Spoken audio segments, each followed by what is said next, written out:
Duka Jin. Tidak lama kemudian akhirnya Chang Yuan sudah memarkirkan mobilnya di depan sebuah apartemen yang ditempati oleh Han. Dae tetap di dalam mobil menunggu Chang Yuan berhasil menemukan keberadaannya karena firasatnya mengatakan jika Han sudah tidak ada di apartemen itu lagi.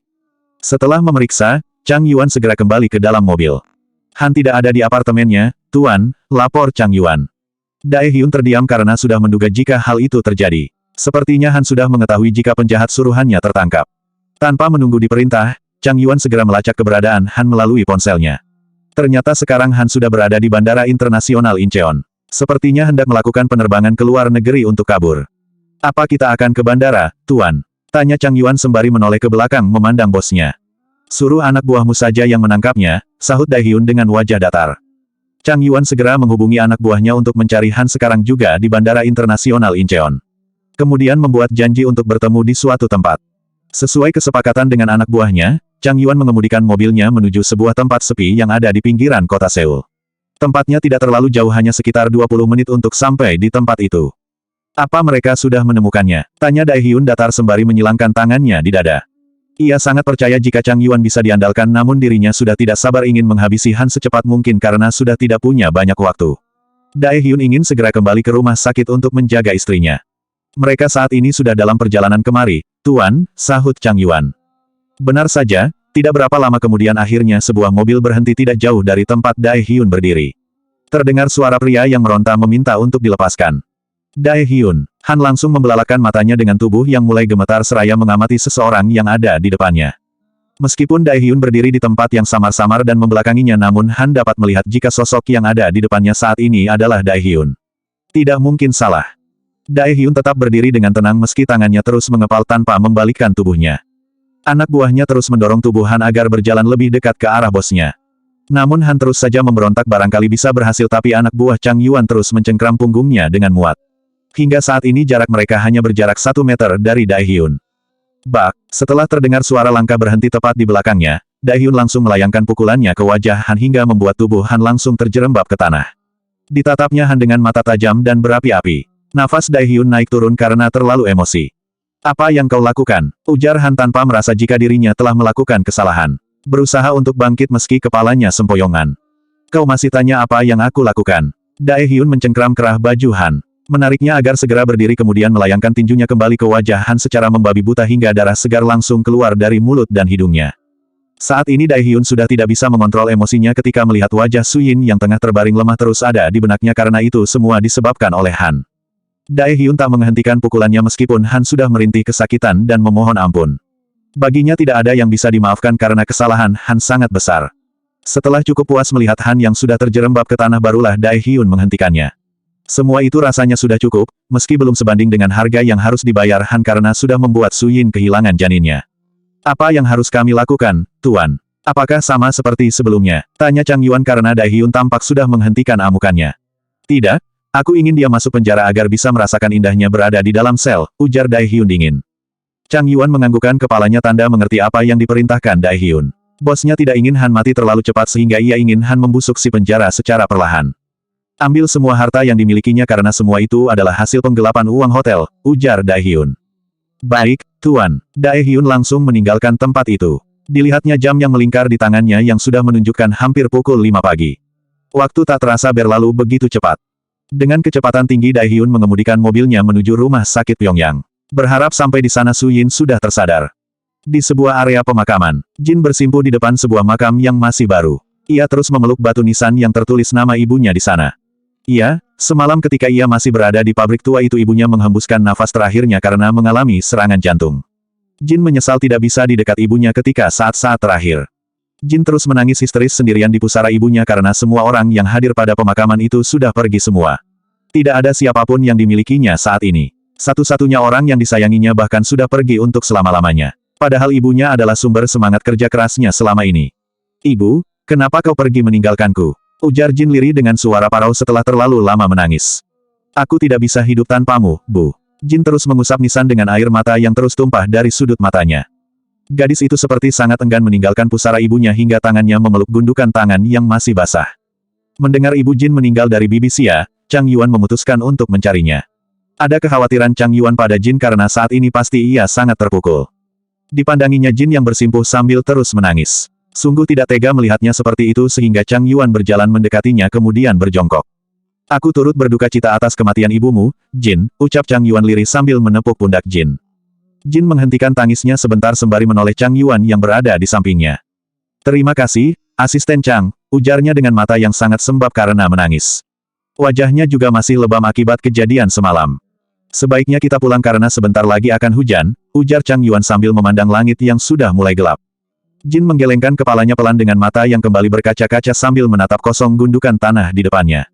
Aku ingin ikut ibuku saja, ujar Jin sendu membuat dada Chang Yuan tersayat mendengarnya. Jin, kau tidak boleh seperti ini. Ibumu pasti akan merasa sangat sedih jika melihatmu seperti ini, bujuk Chang Yuan. Ini pertama kalinya Chang Yuan bersikap lembut dan perhatian. Aku tidak punya siapapun lagi di dunia ini, ujar Jin dengan tangisnya yang kembali pecah sembari memeluk gundukan tanah itu kembali. Chang Yuan hanya bisa mendesah pelan karena tidak tahu apa yang harus dilakukannya saat ini. Dirinya sama sekali tidak terbiasa dekat dengan seorang gadis. Salju perlahan mulai turun dengan cukup deras. Setelah puluhan kali membujuk, akhirnya Chang Yuan berhasil membawa Jin keluar dari pemakaman. Chang Yuan terlebih dahulu menuju kontrakan Jin. Ia perlu mengganti bajunya yang basah sebelum kembali ke rumah sakit. Jin harus dilakukan perawatan lagi karena kondisinya belum pulih benar. Bahkan ia masih kesusahan untuk sekedar berjalan. Bab 227 di mana? Anakku, semalaman tidak tidur membuat mata Daehyun terlihat sayu dengan lingkar hitam pada kelopak matanya. Meskipun terasa berat namun matanya enggan terpejam. Sejak datang ke rumah sakit terus ditatapnya wajah Suyin, berharap agar segera membuka matanya. Bibi Xia padahal sudah menyuruhnya untuk beristirahat namun Daehyun tetap bersikeras menolak untuk tertidur. Bagaimana mungkin dirinya bisa tertidur jika istrinya sampai saat ini belum juga terbangun? Padahal menurut Dr. Mi Yang Suyin sudah tersadar dari pengaruh obat yang diberikannya. Tuan, sebaiknya Anda istirahat, ujar Bibi Xia. Sudah entah yang keberapa kali wanita paruh baya itu mengatakannya. Tidak merasa bosan meski Daehyun terus menolak. Aku tidak ingin istirahat sebelum istriku membuka matanya, ujar Daehyun datar meski matanya sudah terasa sangat berat. Kalau begitu sebaiknya Anda makan, terlebih dahulu. Ini sudah terlalu siang untuk sarapan, ujar Bibi Xia yang mengetahui jika sejak pagi tadi Daehyun bahkan belum mengisi perutnya dengan makanan. Nanti saja, sahut Daehyun singkat. Bibi Xia hanya menghela pasrah saat ini. Ia takkan bisa membujuk Daehyun kali karena bosnya tipe pria yang keras kepala dan teguh pada pendiriannya. Wanita parubaya itu kemudian pamit ingin keluar sebentar. Tidak berapa lama kemudian, ceklek, Dr. Mi yang membuka pintu, sejenak ia menghentikan langkah kakinya dengan pandangan yang terus tertuju ke depan. Memandang sosok pria yang tengah menunduk sembari mencium tangan istrinya. Sepertinya dia tidak menyadari kehadirannya. Setelah hatinya cukup tenang, Mi yang melangkahkan kakinya masuk ke ruangan itu meski dengan jantung yang berdebar. Entah kenapa berada di dekat Daehyun hatinya yang terus berdebar. Mi Yang, apa yang terjadi padamu? Dia itu hanyalah masa lalu, batin Mi Yang kepada dirinya sendiri sambil mengatur nafasnya agar rileks. Mi Yang berdehem untuk menyadarkan Daehyun dari lamunannya. Mendengar suara yang begitu dekat, Daehyun mengangkat kepalanya kemudian menoleh ke arah Mi Yang sudah berada di sampingnya. Daehyun, bolehkah aku memeriksa istrimu sebentar? Ujar Mi Yang meminta izin karena Daehyun tak kunjung bergeser dari tempatnya. Sahut Daehyun kemudian bangkit berdiri dari duduknya. Dr. Mi Yang memeriksa keadaan Suyin saat ini yang sebenarnya kondisinya sudah mulai membaik mungkin beberapa jam lagi akan terbangun. Mi Yang, kenapa Suyin belum tersadar juga? Gerutu Daehyun yang sudah sangat tidak sabar menunggu istrinya bangun. Keadaannya sudah cukup membaik namun pengaruh obatnya masih ada. Tetaplah berada di sampingnya karena aku takut dia akan syok mengetahui. Mi Yang tidak melanjutkan ucapannya karena itu terasa sangat berat. Sebagai seorang dokter yang sudah cukup lama, Mi Yang sudah pengalaman mengenai para wanita yang baru. Kehilangan calon bayinya, apalagi ini adalah calon anak pertama, Suyin pasti akan sangat terpukul dengan semua itu. Aku mengerti, sahut Daehyun dengan getir. Meski hatinya hancur tapi demi istrinya harus terlihat kuat dan tegar. Aku sungguh minta maaf, ujar Mi Yang. Ini bukan salahmu, tidak perlu menyalahkan dirimu, ujar Daehyun dengan datar. Mi Yang melepaskan alat bantu pernapasan karena Suyin sudah tidak membutuhkannya. Nafasnya sudah stabil dan teratur. Tinggal menunggu ia membuka mata saja. Mi Yang segera keluar dari ruangan itu karena ada pasien lain yang harus ditanganinya. Daehyun kembali duduk di sisi Suyin. Sayang, bangunlah. Apa kau tidak merindukanku? Ujar Daehyun sembari mendesah pelan untuk menghibur dirinya agar tidak larut dalam kesedihan. Dibelainya rambut panjang Suyin dengan lembut. Diusapnya wajah Suyin yang masih ada beberapa luka tapi kecantikannya tetap terpancar dengan sempurna. Suyin bisa merasakan ada tangan besar yang menyentuh kulitnya. Masih mencoba mengumpulkan ingatannya perlahan. Kepalanya yang sakit tidak bisa mencerna apapun sehingga memilih membuka matanya. Mata Suyin memandang langit-langit kamar. Bola matanya memutar untuk mengamati sekelilingnya yang semua catnya berwarna putih. Bau obat-obatan langsung menyeruak masuk ke dalam indera penciumannya. Su Yin sangat benci bau obat-obatan karena akan membuat kepalanya sakit. Sayang, ujar Daehyun sambil menggenggam tangan Su Yin dengan begitu erat. Hatinya merasa sangat lega karena Su Yin sadar. Aku ada di mana? Tanya Su Yin belum mengingat sama sekali kejadian yang menimpanya. Kau berada di rumah sakit, ujar Daehyun sembari mengembangkan senyuman tipis. Apa tubuhmu masih terasa sakit? Lanjutnya, Su Yin menggerakkan tubuhnya sedikit. Memang benar tubuhnya terasa cukup nyeri untuk digerakkan. Tangannya kemudian terulur untuk menyentuh perutnya. La langsung terduduk dengan susah payah ketika mendapati perutnya yang rata. Anakku, kenapa perutku mengecil? Su Yin menatap Daehyun dengan berkaca-kaca sambil terus meraba-raba perutnya. Tangannya gemetar ketika sudah mulai mengingat apa yang terjadi. Bayangan kejadian satu persatu mulai masuk ke dalam ingatannya ketika merasakan sakit luar biasa. Daehyun segera mendekap Su Yin dengan sangat erat. Tak sanggup bibirnya terucap kali. Sayang, di mana anak kita? Suara tangis Su Yin langsung pecah. Ia tak kuasa lagi membendung air matanya. Hatinya seperti tersayat-sayat ini. Dunia terasa hancur bagi Su Yin mengetahui apa yang terjadi pada calon bayinya. Meski Daehyun belum mengatakan apapun namun Su Yin sudah bisa menebak apa yang terjadi. Perih hatinya mengingat bahwa bayi yang dinantikannya untuk lahir ke dunia kini ternyata sudah tidak ada. Tenanglah, ujar Daehyun dengan lembut sembari mengusap punggung istri kecilnya yang saat ini tampak begitu rapuh. Meski saat ini Daehyun merasakan hal sama tapi ia ingin memberikan kekuatan pada Su Yin. Anakku, Hiks, aku tidak ingin kehilangannya, ujar Su Yin di sela isak tangisnya sembari mencengkeram punggung Daehyun dengan kuat. Aku ibu bodoh yang tidak bisa menjaga anakku dengan benar, rutuk Su Yin yang menyalahkan dirinya sendiri. Itu tidak benar, kau adalah ibu hebat. Kau sudah menjaganya dengan baik selama ini. Benar ternyata apa yang dikatakan oleh Mi Yang jika Su Yin menyalahkan dirinya sendiri. Anakku, kenapa kau meninggalkan ibu? Ujar Su Yin lirih dengan pandangan kosong. Daehyun terus mencoba untuk menenangkannya. Memberinya sedikit kata-kata untuk menghibur hatinya yang tengah terguncang. Setelah mencoba menenangkannya cukup lama barulah Su Yin sudah mulai sedikit tenang. Meski masih terus menangis tapi sekarang tidak meraung-raung lagi. Berbaringlah kembali, kau harus istirahat agar cepat pulih, ujar Daehyun. Su Yin menggelengkan kepalanya dengan tatapan kosong. Dirinya belum bisa menerima kenyataan jika janin yang dikandungnya sudah tidak ada. Baru kemarin ia membeli es krim demi memenuhi keinginannya tapi tidak disangka jika itu adalah permintaan terakhir dari calon anaknya. Bab 228 Aborsi. Airi sejak tadi mondar-mandir di balkon sembari memegang ponselnya. Sejak semalam sudah berusaha menghubungi Han namun nomornya tidak aktif. Sekilas rasa khawatir itu hadir di hatinya. Padahal jika sudah sampai di Paris, Han berjanji akan segera menghubunginya. Perasaannya jadi cemas, takut jika terjadi sesuatu pada Han. Han adalah seorang pria yang sudah banyak berkorban untuknya. Jadi tidak semudah itu untuk tidak memikirkannya. Bagaimanapun mereka telah menjalani hubungan sebelum dirinya menikah dengan Daehyun. Pernikahan palsu itu hanya terpaksa dilakukan Airi untuk meraih ketenaran dan harta Daehyun saja. Namun nyatanya hingga saat ini keinginannya belum terwujud. Airi sudah berjanji pada Han jika Jo Yeon-ho sudah mendapatkan warisan akan segera pergi dari kehidupan Daehyun. Sekarang sepertinya keadaannya berbanding terbalik. Bukan Airi yang meninggalkan Daehyun namun justru Daehyun yang berniat meninggalkannya. Daehyun sekarang bukan Daehyun dulu yang terlalu polos dan mudah dibodohi. Mulai sekarang Airi harus lebih berhati-hati lagi. Airi menepuk jidatnya teringat jika Daehyun akan mengajaknya memeriksakan kandungannya ke dokter setelah kembali. Jika tepat sesuai ucapannya maka besok Daehyun akan kembali ke Seoul. Jantungnya langsung berdebar tidak menentu membayangkan apa yang selanjutnya terjadi. Airi segera masuk kembali ke dalam kamarnya. Bergegas berjongkok untuk membuka laci guna mencari sesuatu. Tak kunjung menemukannya, Airi mengeluarkan semua barang yang ada di dalam laci yang terdiri dari bermacam-macam aksesoris miliknya. Ia secepatnya harus bertindak sebelum Daehyun pulang ke Seoul. Jangan sampai suaminya mengetahui fakta sebenarnya. Akhirnya ketemu, gumam Airi sembari berdiri dan mengamati kantong plastik kecil yang berisi obat. Setelah menemukan barang yang dicarinya, Airi segera mengambil air putih yang ada di atas nakas.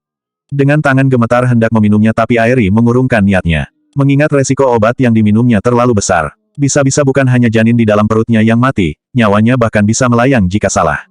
Terlebih lagi Airi mengingat jika pernah keguguran. Airi memasukkan obat itu kembali ke dalam plastik dan menaruhnya di saku bajunya. Jangan sampai orang di rumah ini mengetahui karena akan sangat berbahaya. Saat ini ibu mertuanya sedang keluar bersama Jo Yeon-ho sehingga ini adalah waktu yang tepat untuk ke rumah ibunya. Airi ingin menemui Sun Buk untuk membantunya menyelesaikan masalah ini. Dengan langkah cepat Airi menuruni tangga, berharap jika janin yang dikandungnya akan terguncang sehingga lebih mudah tanpa repot-repot memikirkan cara untuk mengugurkannya. Bahkan Airi sengaja berlari-lari kecil ketika dari teras menuju garasi mobil. Airi segera meninggalkan UN Village dengan mengemudikan mobilnya sendiri. Meskipun ada supir yang berniat untuk mengantarkannya namun Airi bersikeras tidak mau. Ia bahkan memarahi supir itu. Airi tidak perlu khawatir kelelahan karena memang itu yang diharapkan. Awalnya ia berniat untuk mempertahankan kehamilannya tapi mengingat Daehyun yang mencurigainya sebaiknya tidak usah karena itu akan menghancurkan hidupnya. Mobil berwarna hitam itu mulai menembus jalanan siang hari yang cukup ramai oleh para pengendara. Airi terus mengemudikan mobilnya sembari melihat layar ponsel untuk menghubungi ibunya. Berniat mengajaknya bertemu di restoran karena enggan jika harus pergi ke rumahnya. Terlalu fokus memandang layar ponsel membuat Airi tidak menyadari jika ada sebuah mobil besar di depannya. Hampir saja terjadi tabrakan jika Airi tak melihat ke depan. Airi terus membelokkan mobilnya tanpa arah karena sepertinya remnya blong sehingga tidak mau dihentikan. Kepanikan langsung melanda, Airi belum ingin mati konyol sebelum mendapatkan apa yang diinginkannya. Mobil yang dikemudikannya menabrak pembatas jalan kemudian terakhir bisa berhenti setelah ada sebuah pohon besar di depannya. Hal itu menyebabkan kepala Airi terbentur sehingga membuatnya tidak sadarkan diri. Semua orang-orang yang ada di sekitar tempat itu membantu memanggil ambulans untuk membawanya ke rumah sakit. Salah seorang di antara mereka juga menghubungi nomor ponsel yang dihubungi Airi untuk yang terakhir kalinya. Halim University Medical Center, Sun Buk tengah menunggu dokter memeriksa keadaan Airi saat ini. Rasa khawatir kini menyelimuti hatinya takut terjadi sesuatu yang buruk pada Airi. Sejak tadi tetap berdiri di depan pintu tanpa mau beranjak. Tidak berapa lama kemudian akhirnya dokter yang menangani Airi keluar. Sun Buk segera berjalan menghampirinya. "Dokter, bagaimana keadaan putriku?" tanya Sun Buk dengan cemas. "Dia baik-baik saja saat ini, silakan Anda ke dalam jika ingin menemuinya." "Sekarang Nona Airi sudah sadar," ujar seorang dokter pria yang masih tampak muda. "Baiklah, terima kasih dokter," ujar Sun Buk. Segera melangkahkan kakinya untuk masuk. Airi memegang kepalanya yang masih terasa sakit. Beruntung luka di kepalanya tidak terlalu parah meskipun terjadi pendarahan sedikit. "Airi, apa yang terasa sakit?" ujar Sun Buk sembari memegang kepala Airi kemudian mengusapnya. "Aku baik-baik saja, Bu," ujar Airi sembari menyingkirkan tangan Sun Buk dari kepalanya. Dengan cepat segera meraba perutnya barangkali karena kejadian tadi membuat janin yang dikandungnya tiada. "Argegegeh," teriak Airi dengan kesal karena sepertinya kondisi kandungannya baik-baik saja. "Kau ini kenapa sebenarnya?" tanya Sun Buk dengan raut wajah bingung melihat putrinya yang tiba-tiba berteriak padahal kondisinya baik-baik saja. "Ibu, kenapa janin ini masih ada di perutku?" ujar Airi dengan wajah kecewa kemudian mengusap gusar wajahnya. "Memangnya apa yang kau pikirkan? Sudahlah, sekarang ibu akan menghubungi keluarga suamimu," ujar Sun Buk sembari meraih ponsel Airi yang berada di atas nakas. "Bu, jangan menghubungi siapapun terlebih dahulu," larang Airi sambil meraih ponselnya dari tangan Sun Buk. "Kau ini kenapa sangat aneh? Seharusnya keluarga mertuamu datang ke sini untuk menjenguk dan merawatmu," ujar Sun Buk dengan suara meninggi sembari menaikkan sebelah alisnya. "Bu, aku ingin menggugurkan janin ini," ujar Airi dengan tatapan memohon. "Apa maksudmu?" ujar Sun Buk sembari menatap tajam ke arah Airi tidak mengerti apa yang dipikirkan oleh putrinya. "Bu, Daehyun sepertinya sadar jika janin ini bukan anaknya. Jika aku mempertahankannya maka aku akan ketahuan," ujar Airi gugup kemudian menggigit bibir bawahnya. "Dia tidak akan tahu. Kau bisa memalsukan hasil denanya," ujar Sun Buk. "Tidak mungkin, Bu. Daehyun sekarang tidak sebodoh dulu." "Lalu, kau berniat menggugurkannya apa mereka tidak akan curiga?" tanya Sun Buk. "Aku bisa mengatakan semua itu terjadi karena kecelakaan yang menimpaku hari ini. Lagi pula Daehyun sedang keluar kota. Sekarang temui dokter kandungan yang bersedia untuk membantuku, Bu. Waktunya tidak banyak," ujar Airi sembari mendorong tubuh ibunya untuk pergi. "Tapi ini sangat berisiko," ujar Sun Buk dengan perasaan cemas. "Tidak perlu cemas, aku yakin akan baik-baik saja. Sekarang juga temui dokter kandungan di rumah sakit ini. Bayar berapapun yang mereka inginkan," ujar Airi. "Baiklah, terserah kau saja." Sun Buk terpaksa mengikuti perintah Airi untuk secara diam-diam mencari dokter kandungan di rumah sakit itu. Sayang sekali mereka tidak ada yang mau menangani aborsi. Sun Buk akhirnya mencari klinik lain yang bersedia membantu Airi untuk menggugurkan janinnya. Setelah menemukannya, Sun Buk segera membawa keluar Airi dari rumah sakit itu menuju sebuah klinik aborsi yang berada tidak jauh dari rumah sakit itu.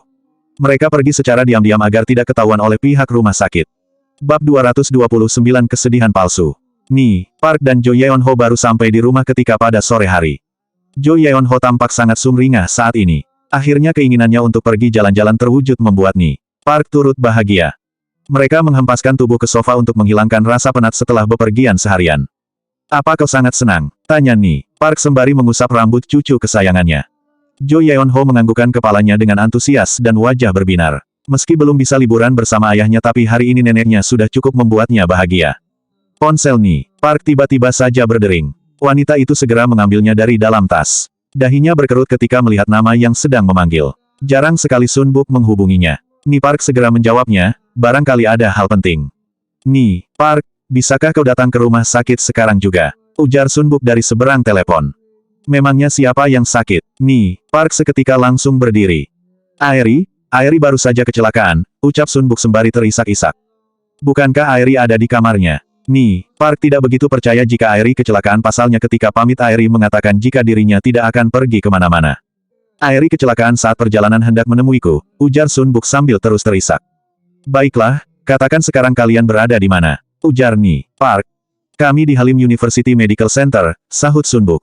Tanpa menanyakan kondisi Airi terlebih dahulu, Ni Park segera mematikan sambungan teleponnya. Mengajak Jo Yeon Ho terlebih dulu untuk mengganti pakaiannya. Awalnya tidak berniat membawa Jo Yeon Ho, tapi anak itu terus saja merengek meminta ikut. Ia juga mencemaskan kondisi ibunya saat ini. Halim University Medical Center, Sun Buk sudah membawa Airi kembali ke rumah sakit yang pertama mereka kunjungi setelah selesai dari klinik aborsi. Beruntung aborsinya berjalan dengan lancar meskipun tadi Airi mengalami pendarahan sebentar. Apa ibu mertuaku akan datang kemari? Tanya Airi kepada Sun Buk setelah mengetahui ibunya melakukan panggilan.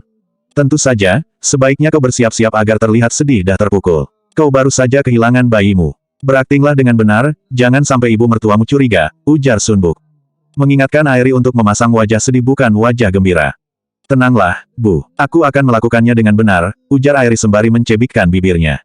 Tak berapa lama kemudian Ni Park sudah sampai di rumah sakit sembari menggandeng tangan Jo Yeon Ho. Raut wajahnya saat tampak sangat cemas. Dengan langkah cepat segera ke ruangan yang sudah diberitahukan Sun Buk di mana Airi dirawat. Ceklek. Ni Park segera membuka pintu. Matanya langsung tertuju pada Airi yang tengah berbaring di ranjang dalam posisi miring. Tidak ada Sun Buk terlihat di sana. Airi, bagaimana keadaanmu? Ujar Ni Park sembari menggeser tempat duduk yang ada di samping ranjang. Mendudukkan Jo Yeon Ho di sana.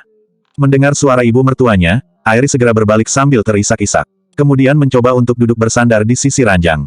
Ibu, maafkan aku, ujar Airi sembari menggenggam tangan Ni Park. Air mata perlahan luruh dari sudut matanya. Minta maaf. Ni Park mengerutkan keningnya mendengar Airi meminta maaf. Aku tidak bisa menjaga calon anakku, Bu. Aku sekarang sudah kehilangannya. Aku tidak bisa memberikan seorang cucu untuk ibu. Tangisan Airi langsung pecah kemudian memeluk tubuh ibu mertuanya dengan erat. Air mata tumpah hingga membasahi pundak Ni Park. Ni Park bergeming di tempatnya mencoba mencerna apa yang diucapkan oleh Airi. Tangannya terulur membalas pelukan menantunya kemudian mengusap punggung Airi untuk menenangkannya. Meski putranya ingin bercerai dari Airi tapi tetap saja Ni Park tidak tega melihatnya menangis seperti itu. Sebelum terjadi perceraian maka ia akan tetap memperlakukan Airi sebagai menantunya. Sebenarnya apa yang terjadi? Tanya Ni Park setelah Airi sudah mulai berhenti menangis. Aku kehilangan anakku karena kecelakaan tadi, Bu. Apa yang harus kulakukan sekarang? Mungkin dia pergi karena tahu jika ayahnya tidak menginginkannya. Airi terus terisak sambil menutupi wajahnya dengan kedua tangan. Ni Park tidak tahu harus bagaimana saat ini. Hatinya begitu terenyuh melihat Airi yang menangis dengan sangat pilu. Yang mampu dilakukannya hanyalah berusaha menenangkan menantunya saja. Ibu jangan menangis, ujar Jo Yeon Ho sembari memasang wajah sedih. Meski masih anak-anak namun Jo Yeon Ho tidak tega melihat ibunya terus bersedih. Melihat wajah menggemaskan Jo Yeon Ho, Airi segera menghentikan tangisnya kemudian mengusap air mata dari pipinya. Maafkan ibu, sayang, adikmu sekarang sudah tidak ada lagi. Airi harus meyakinkan kedua orang yang ada di depannya jika dirinya benar-benar sangat sedih agar mereka tidak curiga. Airi meraih tubuh kecil Jo Yeon Ho agar semakin dekat ke arahnya. Memeluknya dengan erat menumpahkan rasa kesedihannya. Meskipun itu hanyalah sebuah kesedihan palsu. Ni Park, kau sudah datang, ujar Sun Buk yang baru saja masuk ke dalam ruangan. Sebenarnya apa yang terjadi sehingga Airi bisa kecelakaan? Tanya Ni Park untuk memastikan kembali penyebab kecelakaan Airi sehingga bisa sampai keguguran. Aku juga tidak tahu, karena aku dihubungi seseorang jika putriku kecelakaan. Lihatlah dia tampak sangat terpukul karena sudah kehilangannya janinnya, ujar Sun Buk sembari memandang Airi dengan raut wajah sedih. Sudahlah, yang penting keadaan Airi saat ini baik-baik saja meskipun harus kehilangan janinnya, ucap Ni Park dengan getir, sangat menyayangkan hal itu bisa terjadi. Padahal kemarin Daehyun mengatakan jika ingin membuktikan sesuatu. Apa putramu tidak bisa pulang? Seharusnya dia menjaga Airi di saat kondisinya seperti ini, ujar Sun Buk. Maaf, aku lupa belum menghubungi Daehyun, ujar Ni Park. Ia langsung merogoh ponselnya yang berada di dalam tas. Tidak lama kemudian sambungan telepon sudah terhubung. Daehyun, apa kau sudah menyelesaikan pekerjaanmu? Tanya Ni Park, tidak mengetahui jika sebenarnya Daehyun sudah kembali ke Seoul. Emangnya ada apa, Bu? Tanya Daehyun dari seberang telepon. Airi, Airi baru saja kecelakaan. Dia saat ini sangat membutuhkan kehadiranmu, ujar Ni. Park meski tidak yakin jika putranya akan pulang. Setidaknya sudah memberitahukan kepadanya. Airi kecelakaan. Suara Daehyun terdengar meninggi. Iya, dia bahkan sudah kehilangan janinnya, ucap Ni. Park dengan sedikit terbata. Benarkah? Sayang sekali aku belum bisa pulang, Bu. Ada beberapa pekerjaan yang harus segera aku kerjakan, ujar Daehyun. Baiklah, jika sudah selesai segeralah pulang. Ibu sangat kasihan melihatnya karena Airi tampak sangat terpukul, ujar Ni Park. Sebagai seorang ibu ia juga tidak enak kepada Sun Buk jika sampai putranya tidak pulang. Sahut Daehyun. Ni Park berusaha sebisa mungkin membujuk Daehyun untuk pulang meskipun tidak berhasil. Ia berpikir mengenai putranya jika mungkin memang sudah tidak mencintai istrinya lagi.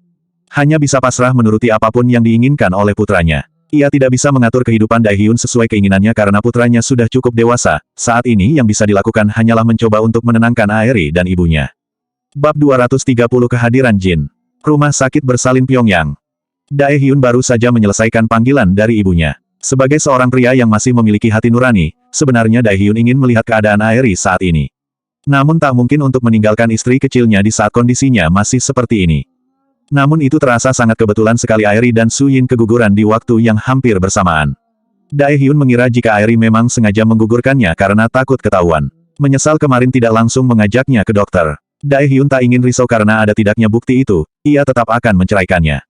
Su Yin masih terpukul karena baru saja kehilangan bayinya. Sejak terbangun ia bahkan tidak mau makan meskipun Daehyun sudah membujuknya berulang kali.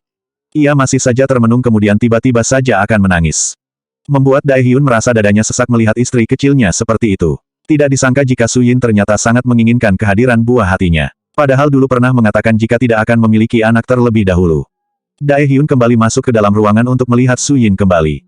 Istri kecilnya tampak tengah duduk di atas ranjang sambil menatap kosong. Pandangannya tertuju pada ke jendela kaca dengan gorden yang terbuka sedikit. Menatap langit yang sudah mulai gelap. Terlihat ada butiran kristal yang menggenang di pelupuk matanya. Perih hati Daehyun melihat istrinya belum menerima semua kenyataan pahit itu. Meski ia juga merasakan hal sama tapi tetap berusaha untuk tegar. Sungguh memiliki buah hati bersama Su Yin adalah sesuatu yang sangat didambakan olehnya. Namun sepertinya takdir berkata lain. Sayang, makanlah terlebih dahulu, bujuk Daehyun tanpa bosan sembari mengambil mangkuk yang berisi bubur dari atas nakas. Su Yin tetap bergeming pada posisinya kemudian menggelengkan kepalanya pelan. Padahal Daehyun sudah bersiap untuk menyuapnya. Melihat istrinya yang tidak mau makan, Daehyun menghela nafas panjang kemudian mangkuk bubur itu kembali diletakkannya di atas nakas. Daehyun menangkup wajah istri kecilnya yang terlihat begitu sendu. Tak ada pancaran bahagia walau sedikit pun dari wajahnya. Su Yin membalas tatapan suaminya dengan mata sembab dan memerah. Hampir setengah hari Su Yin tidak menghentikan tangisannya. Sayang, kau jangan seperti ini, ucap Daehyun dengan getir sembari meneguk salivanya. Su Yin tetap terdiam sembari terus menatap mata elang pria yang begitu dicintainya. Ia merasa sangat bersalah karena tidak bisa menjaga buah hatinya. Seharusnya malam itu bisa melawan mereka. Seketika tangis Su Yin pecah kembali. Dengan sesenggukan menempelkan kepalanya di dada suaminya. Menumpahkan kembali rasa kecewa, bersalah serta rasa kehilangan yang begitu mendalam. Baginya tidak semudah itu bisa melupakan semuanya. Butuh waktu untuk menerima keadaan pahit yang menimpanya. Sayang, berhentilah menyalahkan dirimu sendiri, ujar Daehyun dengan lembut. Berulang sudah mengatakannya namun Su Yin masih saja menyalahkan dirinya. Hatinya semakin tersayat-sayat mendengar Su Yin yang terus terisak. Jin berjalan dengan sedikit pincang karena kakinya masih agak sakit. Saat ini ingin menjenguk Su Yin yang berdasarkan kabar dari Chang Yuan jika Su Yin sudah sadar. Hari ini rasanya hari terburuk dalam hidupnya. Harus menyaksikan Su Yin kehilangan calon anaknya serta harus kehilangan ibunya untuk selama-lamanya. Jin tak tahu bagaimana untuk bersikap ke depannya. Rasanya tidak sanggup jika hidup tanpa ibunya. Pelan-pelan sekali Jin memutar kenop pintu hingga Daehyun dan Su Yin tidak mendengarnya. Jin mematung tepat di tengah-tengah pintu menyaksikan pilunya Su Yin yang tengah sesenggukan di dalam dekapan seorang pria yang tidak lain adalah bosnya. Hingga tanpa sadar butiran kristal luruh dari sudut matanya. Rasanya Jin masih seperti bermimpi melihat mereka yang tampak begitu dekat. Bahkan pria itu terus mengecup puncak kepala sahabatnya dengan penuh kasih sayang. Jin butuh penjelasan bagaimana mereka bisa menikah sedangkan Daehyun memiliki istri yang lain. Jin tidak ingin jika Su Yin dipermainkan oleh pria kaya seperti Daehyun. Namun melihat sikap Daehyun kepada Su Yin sepertinya Daehyun sangat peduli kepada sahabatnya sehingga Jin berniat berbalik karena tidak ingin mengganggu mereka. Jin, sebuah suara parau menghentikan langkahnya. Sejenak tetap berdiri di tempatnya, mengumpulkan keberanian untuk menemui sahabatnya. Jin segera berpikir untuk meluruskan kesalahpahaman yang terjadi di antara dirinya dan Su Yin sehingga Jin memutar tubuhnya. Di sisi lain Jin juga ingin meminta maaf. Dengan langkah pelan Jin menghampiri Su Yin di ranjangnya. Melihat kedatangan Jin membuat bibir tipis Su Yin tersungging senyuman meskipun hanya sedikit. Wajahnya jauh lebih berbinar saat ini. Dae Hyun sangat menyadari hal itu sehingga begitu Jin sudah dekat ia segera berdiri. Jin, aku titip istriku, bisik Dae Hyun di telinga Jin sebelum akhirnya melangkahkan kakinya keluar. Memberikan sedikit waktu untuk mereka berdua berbicara. Su Yin langsung memeluk tubuh Jin. Rasa rindu kepada sahabatnya sejenak menghilangkan rasa sedihnya. Su Yin, aku sungguh minta maaf. Seharusnya aku tidak mengajakmu semalam, ujar Jin dengan rasa penuh penyesalan. Jika tahu pada akhirnya ibunya akan meninggal pasti Jin tidak akan membawa Su Yin ke tempat itu. Kau sama sekali tidak bersalah. Aku turut berduka cita atas meninggalnya bibi, ujar Su Yin dengan air mata yang sudah membanjiri pipinya. Aku juga prihatin dengan keadaan yang menimpamu, ujar Jin lirih. Saat ini tidak ingin mengingatkan membuat Su Yin semakin sedih. Kedua gadis itu saling menangis satu sama lain untuk meluapkan kesedihan yang mereka alami saat ini. Dae Hyun memilih menjauh dari depan pintu karena tidak ingin mendengarkan isak tangis mereka. Hanya bisa berharap semoga saja dengan kehadiran Jin, istri kecilnya tidak berlarut dalam kesedihannya. Jin sudah melepaskan pelukan Su Yin. Setelah mengatakan semuanya membuat hati Jin merasa lega, membuat beban di pundaknya terasa lebih ringan. Su Yin, kenapa tidak memberitahuku kalau kau sudah menikah? Ujar Jin sembari mencebikkan bibirnya. Keadaan saat ini sudah mulai tenang, mereka sama-sama sudah menghentikan tangisnya. Aku malu mengatakannya, ujar Su Yin. Memangnya kenapa kau malu? Jin menautkan kedua alisnya mendengar jawaban Su Yin. Kau pasti akan mengejekku karena menikah dengan pria yang sudah dewasa. Bukankah kau ingat jika aku dulu bahkan tidak menerima pernyataan cinta dari pria yang lebih tua 2 tahun dariku? Ujar Su Yin sedikit berbohong. Padahal faktanya adalah takut jika Jin keceplosan mengatakannya kepada orang lain. Ya ampun, kau sangat lucu. Jin berdecak sembari menggelengkan kepalanya. Mendengar pernyataan Su Yin sedikit membuatnya lebih terhibur.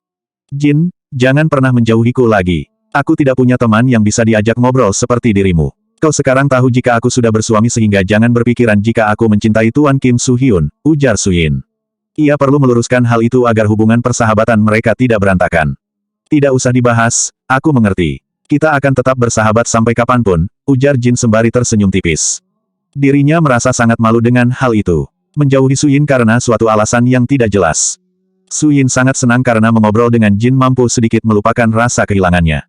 Mereka terus mengingat hal-hal yang membahagiakan untuk menghibur diri meskipun hati mereka berdua terasa sesak. Mereka terus mengobrol hingga malam sampai Dae Hyun kembali dan menyuruh Jin untuk kembali ke ruangan tempatnya dirawat. Selanjutnya bab 231 menguji kesabaran.